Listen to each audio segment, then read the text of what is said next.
İlk şəhər sürüşümüz. Görürsən, bax, sürətlər salıblar şəhərdə. Bax, bura 60 il, 50 bilər 50. Onsuz da şəhərdə 60-dan yuxarı sürət yoxdur. Qıznaqlara təzə qoyurlar. Görürsən, bu küçənin ucu 50 bilər. Elə bir 10 mislini salıblar aşağı. Düz gedirik. Svetovara fikir ver. Görürsən, miqat elədi. Azaldırsan. Yaxınlaş, düz. Dal təkər tənə qədər. Ay, biraz da bir qabağa. Maladiz. Birinci kərə üçün necədir? Necə yaxşı şeydir. Çətindir.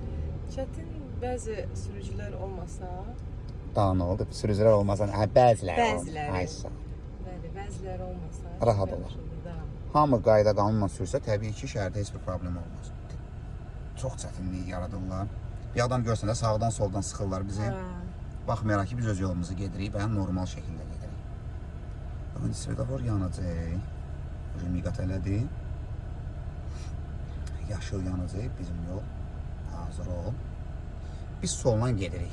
Nəyə görə soldan gedirik? Çünki qabaqdan sola dönəcəyik. Bu svetofordan yox, qabaqdakından. Aha, yaşıl yandı, düz. Getdik. Ara məsafələrimizi qoruyuruq. Nə geriyə qal ondan, nə də ki, çox yaxın gedir. Bildin, stabil sürəti gedir. Oldu? Da. Qəşəng. Düz getdik. Bir daha qırmızı svetofordur. O qabaqdakı svetofordan rahat asta-asta sola dönəcək.